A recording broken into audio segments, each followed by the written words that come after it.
साहब ही तो वही गुम थी चो तो पा रिश्तेदार हाली मिलूं रिश्तेदार मिलण जी का बि ज़रूरत कोन्हे। जब्बार ऐं मजो खे एतिरो त रुड़ाइणो आहे जो हो मजबूर थी पाण वञी रेस जे कदमनि में किरनि।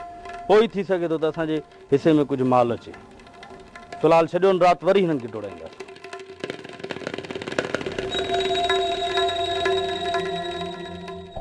अदा धोखो करे विया, वॾो धोखो करे विया। रेस वारनि खे ख़बर हुई त सिधी जंग में हू कॾहिं बि पलांत करे न सघंदासीं।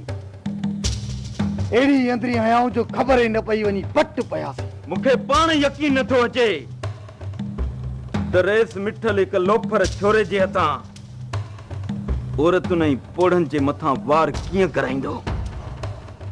सो बि हिकु अहिड़ो टरड़ो छोरो जंहिंखे निड़ीअ ते न ॾेई बीह रहां त खुरड़ियूं हणी हणी मरी वञे पर नाव छॾाए न सघे।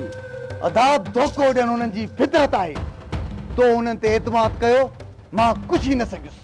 पर मुंहिंजे दिलि में ख़ौफ़ हुयो त हू एतिरो जल्दी हार कीअं मञी वेठो।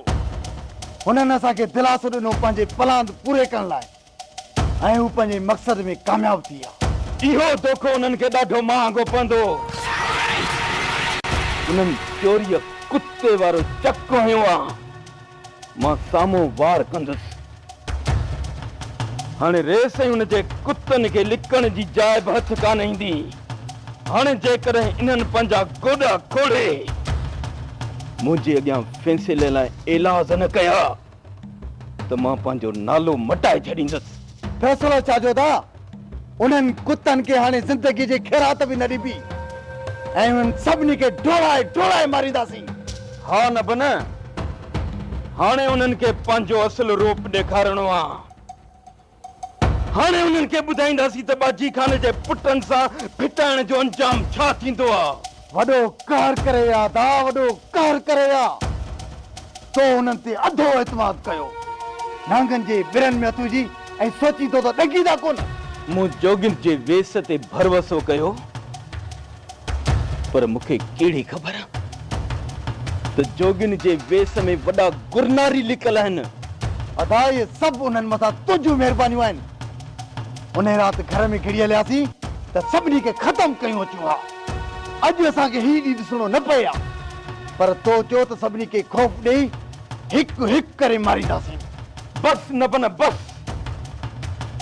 हुननि असांजे सब्र जो नाजाइज़ फ़ाइदो वठी तोखे सां वार कयो आहे। हाणे उन्हनि खे ॿुधाइणो आहे त दुश्मनियूं कीअं कबियूं आहिनि। जेकॾहिं उन्हनि जो घर खां निकिरणु बंदि न कयुमि त मुंहिंजो नालो बि आचर खान नाहे। आचर खान।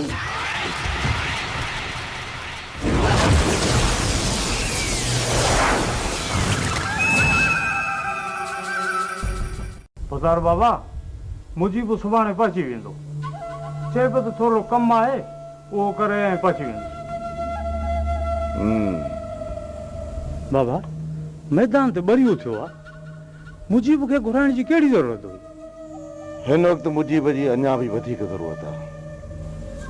को अहिड़ो फायर जेको आचर वारनि खां मिस थिए त मुजीब जी लोड थियल बंदूक उहा कसर पूरी करे छॾे। मोहतार साईं, हींअर आचर जी हालत ज़ख़्मी शींहं जहिड़ी आहे। हुन जे वार खां को बची नथो सघे।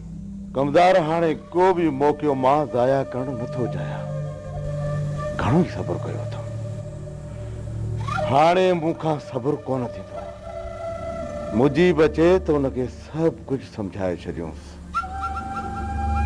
त हू आचर वारनि जे साम्हूं न अचे,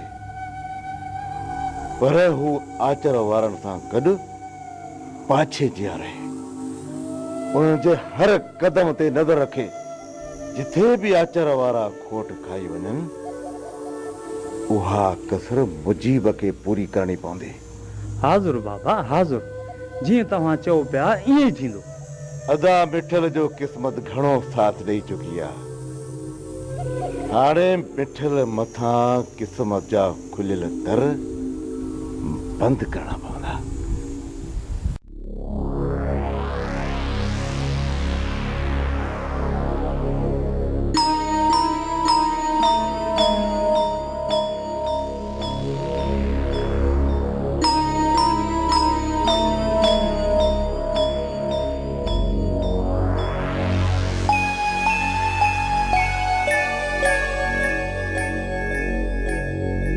पुट पई ख़बर त काथे आहे?